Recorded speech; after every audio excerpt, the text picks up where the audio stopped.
Hello, beautiful souls, and welcome back to Beyond the Mind podcast. I'm your host, Ani, and I'm deeply grateful for your presence.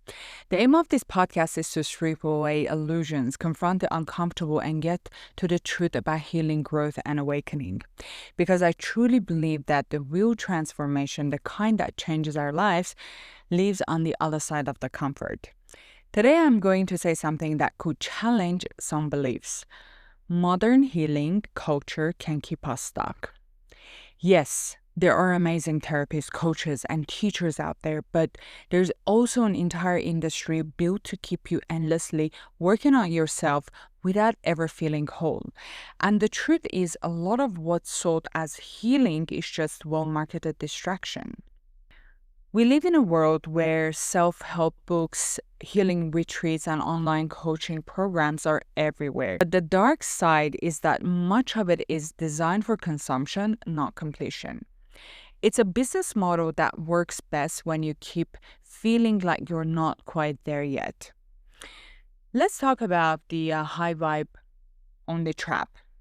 Imagine this hypothetical situation.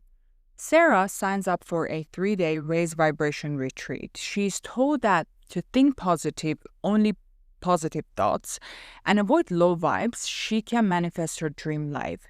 She comes home euphoric, but then when the sadness hits a week later, she feels like a failure. And why I think this is a scam? This is toxic positivity. It's when people tell you to just stay positive and push away anything that feels bad. The problem is feeling like sadness or anger aren't mistakes. They are signals. Sadness might be telling you that something important is missing. Anger might be showing you a boundary that has been crossed. When you treat these feelings like they're wrong, you don't actually heal. You just hide the real problem. And the more you hide it, the more you feel like you need to keep buying programs or retreats to fix yourself. The truth, healing doesn't mean you never feel low. It means that you can sit with those hard feelings without being scared of them. You can listen to what they're trying to tell you, work through them, and let them pass naturally. That's when you start feeling lighter, not because you force yourself to be positive, but because you understood what's really going on. Many healing spaces sell the dream of transformation in 5 steps or 30 days. But in my opinion, and based on the research, trauma, grief, and inner wounds aren't problem you solve once and never think about them. They're just lived experiences you integrate over time. Here is another hypothetical situation. Lisa, let's buys a coaching program that claims it can heal anyone's trauma using same 5 steps process. She follows every steps, but nothing changes. When she tells the coach, she's told that she didn't do the work deeply enough. Why I think this is a scam is because they shift the blame back on you. You follow the exact steps of the program that promises to heal you, but when it doesn't work, they tell you that you didn't do the job deep enough or well enough. That's not only unfair, it's manipulative. It protects the coach's image and keep the brand looking flawless while making you feel like you have failed. And when you feel like you have failed, you're more likely to spend more money on the next program they sell. The truth is, healing is deeply personal. What helps one person might not do anything for someone else or even make things worse. We all have different histories, traumas, and ways of processing pain. Real healing work takes those differences into account and adapts to you, not the other way around. If a method doesn't work for you, it doesn't mean you are broken. It just means that you need a different approach. Now, let's talk about Mark. Mark has been on his healing journey for a few years. Workshop, retreats, vision boards, manifestation, you name it. But his relationships are still the same. Deep down, he is addicted to the process of working on himself because it gives him purpose. Why I think this is a scam? Because the industry thrives on keeping you trapped in the identity of a seeker, forever chasing chasing the next retreat, the next book, the next breakthrough. You're always preparing to leave, but never actually leaving. The truth is that healing is not a lifestyle, it's a phase, a sacred bridge that you are meant to cross. At some point, you have to stop rearranging the inner furniture and actually walk into that world. Integration is where transformation becomes real. If you never leave that healing phase, you are not healing. That means you are hiding. Here's what many programs skip: shadow work. The shadow is the part of ourselves we hide, push down, or outright deny. Things like jealousy, fear, shame, anger, insecurity, or even desires we have been taught were wrong. Pretending these parts don't exist doesn't make them disappear. They sit in the dark, literally, quietly, shaping our choices, our relationships, and even how we see the world. Carl Jung, the Swiss psychiatrist who first described the shadow, called it unconscious self we don't want to face. And he was right. Looking at it isn't comfortable. It can feel messy, uncomfortable, and even scary. But here's the truth. Without confronting the shadow, all the healing we do is like slapping a fresh coat of paint on a crack wall. It might look nice for a while, but underneath the foundation is still unstable, and eventually it will show. Shadow work is about shining a light on those hidden parts, understanding them, and bringing them into life consciously. It's not about judging yourself for having these traits. It's about seeing them, learning from them, reclaiming the energy that has been trapped there. Why shadow work matters. If you don't acknowledge your shadow, it doesn't disappear. It silently runs in the life from the background.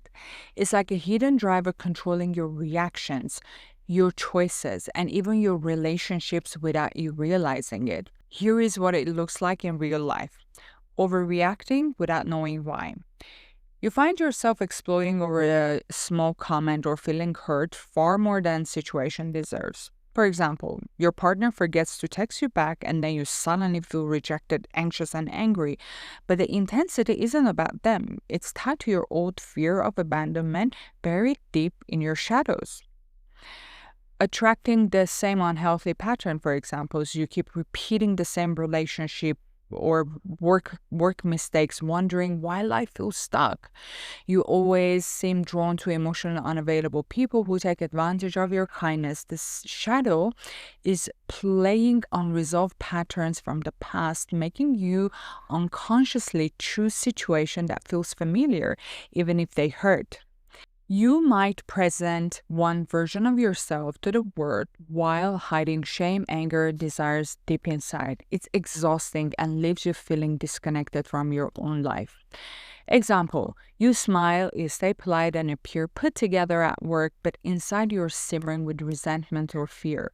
The more you hide, the less authentic your life feels, and the more your shadows leaks out in small, uncontrolled ways. Ignoring your shadow isn't neutral, it's costly. It keeps you stuck in cycle of frustration, confusion, and self-sabotage. Shadow work gives you awareness, choice, and freedom. When you bring those hidden parts into the light, you stop being controlled by them and start living consciously. Let's talk about examples. You tell yourself you want a healthy, loving relationship. You even write it on your journal, put it on the vision board. But every time someone kind, stable, and emotionally available comes along, you lose interest and find reasons to pull away. Instead, you feel drawn to people who are distant or unavailable. Shadow work here means looking beneath that surface and admitting, a part of me believes I'm not worthy of safe love, for example. That belief might have started in childhood. If love was inconsistent or tied to performance, facing that truth allows you to heal it. So you're not unconsciously sabotaging the very thing you say you want. Here's another example. It starts small. Your coworker leaves a dirty coffee cups in the sink again. You roll your eyes and you don't make big deal out of it. But then one day they send you last minute urgent task and boom, you snap. You fire off a sharp email and later you think, wow, that was a bit too much. On the surface, you tell yourself that you have short fuse or you can't deal with incompetent people. But shadow work asks you a different question. What's really going on here? Maybe it's not about coffee cups or sloppy emails. Maybe you have been quietly swallowing resentment for months, taking on too much work, getting zero recognition, and letting people cross your boundaries because you don't want to cause conflict. All that unspoken frustration has been building in the background like pressure cooker until it explodes over something small. Facing the shadow here means meeting that part of you that feels powerless, unheard, or afraid to speak up. Once you see it, you can start setting boundaries earlier, asking for what you need, and expressing yourself before it reaches boiling point. That way, you're not just avoiding outbursts, you're actually addressing what's fueling them. Most of our shadow traits are born in childhood, not because we were bad kids, but because we learned certain parts of ourselves weren't safe or acceptable. In psychology, this is often referred to as adaptive behavior. You can read on John Bowlby's attachment theory if you want to know more. We adapt to our environment to stay loved, safe, or acceptable. What kept us safe as children can create patterns that keep us stuck as adults, shaping how we think, feel, or act without our conscious awareness. We were told, don't cry, be strong, stop being so sensitive. As a child, hiding your feelings kept you safe. Maybe no one could handle your emotions. But as an adult, the same pattern makes you emotionally closed off. You struggle to share your feelings, even with those you love. Vulnerability still feels dangerous, so you guard it fiercely, often sabotaging intimacy without realizing it. Maybe you were teased for being too silly, too much, so you shut down your playful, joyful side as a child. Now you appear serious, guarded, or even boring, and fun feels foreign or even risky. The shadow here is your abandoned sense of joy waiting to be acknowledged and reclaimed. If you grew up being told, don't dream too big, be grateful for what you have, you may have hidden your ambitions. Now, as an adult, you play small, settle, or avoid opportunities that could elevate you. Not because you lack talent, but because part of you still fears punishment or rejections for wanting more. Here's another example. Children who were scolded for expressing anger often learn to suppress it, and as adults, this shows up as passive aggressive behavior, resentment, or difficulty setting boundaries. Shadow work helps you recognize that anger is a signal, not a flaw, and teaches you to express it constructively. The shadow carries your abandoned childhood self, the parts of you that were shamed, punished, ignored, or told they weren't acceptable. Healing begins when you revisit those roots, meet the younger self with compassion, and give that permission to exist. Only then you can reclaim that energy, joy, and freedom that has been buried for years. Let me give you an example on anger. Anger often gets a bad rap, but shadow work shows it's usually a guardian. As a child, maybe you weren't allowed to say no, stand up for yourself, or voice discomfort. Anger becomes your body's last line of defense, a warning system that you were being violated. As an adult, this anger might erupt in moments that seems over the top, but it's really your body signaling boundaries that are still unspoken. What about shame and people pleasing? Shame often hides under a mask of being good or pleasing everyone. As a child, you may have been criticized, ignored, or rejected for speaking up, making mistakes, or expressing needs. You learn to suppress yourself to stay loved. As an adult, this can show up as chronic people pleasing, self sabotage, or avoiding confrontation at all costs. If you ask yourself, what part of me is afraid of being rejected? Recognize it as a protective mechanism, not a flaw.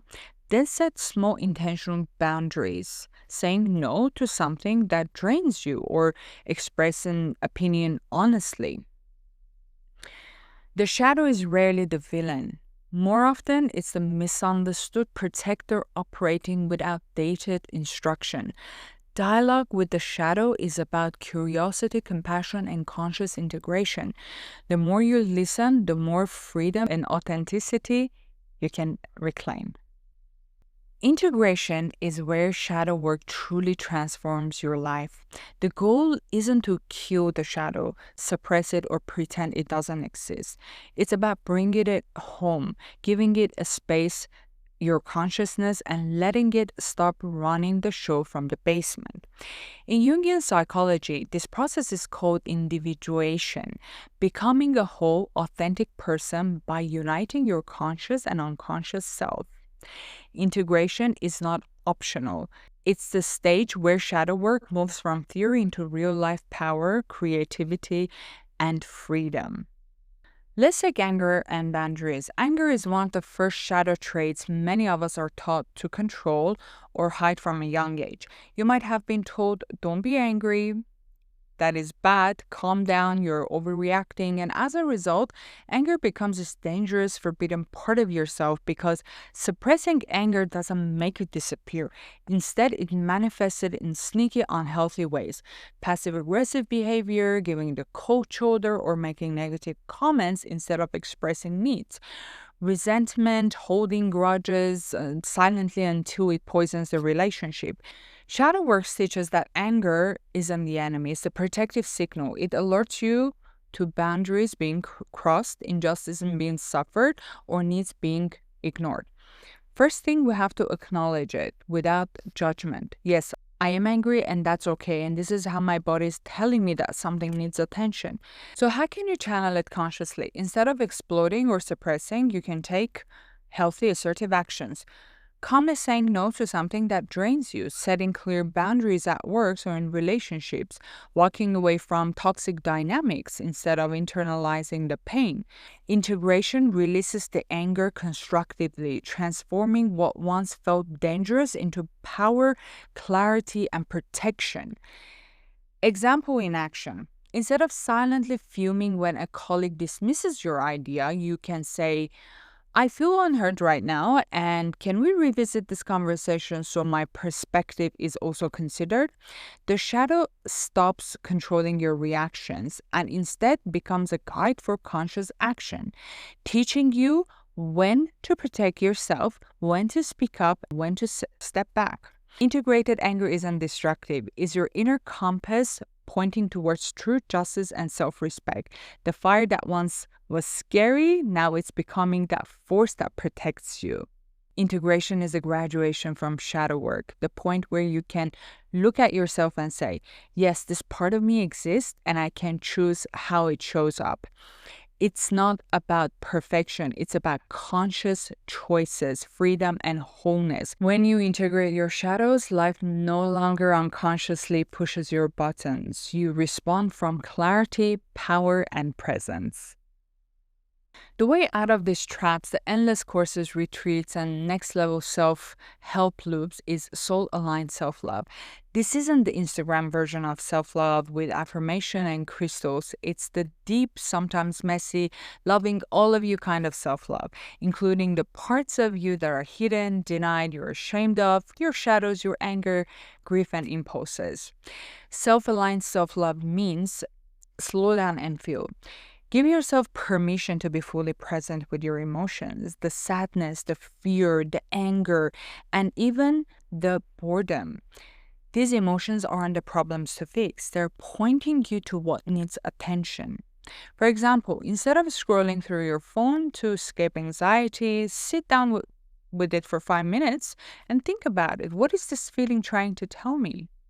And remember that not every meditation, journaling method, and programs are right for you. Soul-aligned self-love is about experimenting, observing, and honoring what actually works for your mind, body, and your soul. For example, if guided meditation makes you anxious, maybe movement or creative expressions or talking with a mentor works better. The goal isn't about doing more. It's about doing what resonates with you. Learning tools, reading books, or taking courses is only useful if you put it into practice. Integration is the bridge between knowledge and transformation. For example, instead of buying a new course every month on how to manifest love, take one concept you resonate with, like boundary setting, and apply it to your relationship this week. Real growth is measured in action, not consumption. Healing culture can be beautiful, but only when you are in charge of your journey, not the marketing funnel, not the hype, not someone else's definition of enlightenment. Your worth isn't in how many programs you take or how high vibe you are. Your worth is in your wholeness, light, your shadows, joy, your grief, your strength, and your vulnerability. So I want to truly thank you for staying with me and listening to Beyond the Mind with Ani.